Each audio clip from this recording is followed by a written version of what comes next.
இன்று முதல் உங்களுக்கு நான் ஆசி வழங்குவேன். ஆகாய் 2ஆம் அதிகாரம் 19ஆம் வசனம். இந்திய இறைவார்த்தையோடு டாக் வித் காட் சொந்தங்களுக்கு வணக்கம். நான் உங்கள் ஷீபா ஜான். நான் மகிழ்ச்சியாக இருக்கேன், நீங்களும் மகிழ்ச்சியாக இருக்கீங்க அப்படின்னு நினைக்கிறேன். இன்று முதல் இறைவன் புது ஆசீர் வழங்க இருக்கிறார் என்ற நம்பிக்கையோடு செயல்படுவோம். இறைவன் நம்மை நிறைவாக ஆசீர்வதிப்பார். இன்று திருவிவிலியம் எழுதல் நாள் 11. இன்றைய நாள் தொடக்க நூல் 23 மற்றும் 24 அதிகாரங்கள் எழுதி முடிச்சாச்சு. 23ஆம் அதிகாரத்திலே சாராவின் இறப்பு, மூதாதையரின் கல்லறை என்ற தலைப்புகளில் கொடுக்கப்பட்டுள்ளது. சாராவுக்கு 127 வயதான போது கானான் நாட்டிலுள்ள எபிரோன் என்ற கிரியத்தர்பா நகரில் இறந்தார். அவருக்காக ஆபிரகாம் சென்று புலம்பி அழுதார். அவருடைய சடலத்தை அடக்கம் செய்ய இத்தியரிடம் சென்று, நான் உங்களிடையே அந்நியனும் அகதியுமாய் இருக்கிறேன். என் வீட்டில் இறந்தாரை நான் அடக்கம் செய்வதற்கான கல்லறை நிலத்தை உங்களுக்குரிய சொத்திலிருந்து எனக்கு விற்றுவிடுங்கள் என்று ஆபிரகாம் கேட்டார். இத்தியர் ஆபிரகாமுக்கு மறுமொழியாக, எம் தலைவரே கேளும். நீர் எங்களிடையே ஒரு வலிமை மிக்க தலைவராய் இருக்கிறீர்.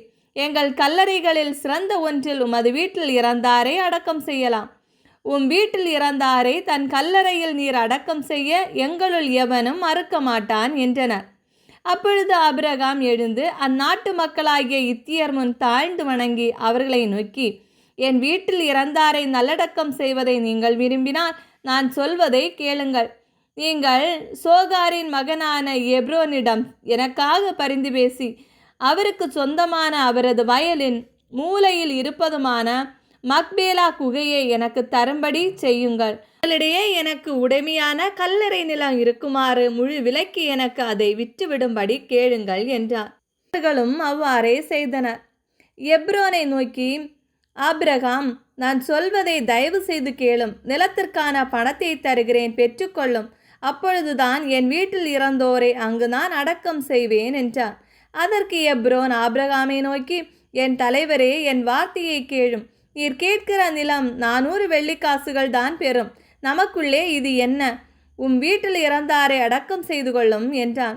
எப்ரோன் சொன்னதற்கு இசைந்த ஆபிரகாம் இத்தியர் முன்னிலையில் பேசியபடி 400 வெள்ளிக்காசுகளை அன்றைய வணிக வழக்கிற்கேற்ப நிறுத்து கொடுத்தான். மம்ரே அருகில் மக்கபேலா நிலத்தின் கல்லறையில் ஆபிரகாம் தம் மனைவி சாராவை அடக்கம் செய்தார். இவ்வாறு 23ஆம் அதிகாரம் நிறைவு பெறுகிறது.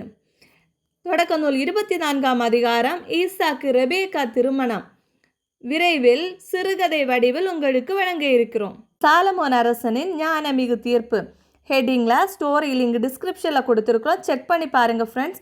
உங்கள் குழந்தைகளையும் கலைத்திறனோடு வளர்த்தெடுப்போம் பாருங்கள். தொடர்ந்து சப்போர்ட் பண்ணுங்கள். ஃப்ரெண்ட்ஸ் அண்ட் ஃபேமிலிக்கு ஷேர் பண்ணுங்கள். சப்ஸ்கிரைப் பண்ணுங்கள். மறக்காமல் பெல் ஐக்கானை ப்ரெஸ் பண்ணுங்கள். இறையோடு உறவாட எங்களோடு இருங்க. மீண்டும் சந்திப்போம். அன்புடன் உங்கள் ஷீபா ஜான்.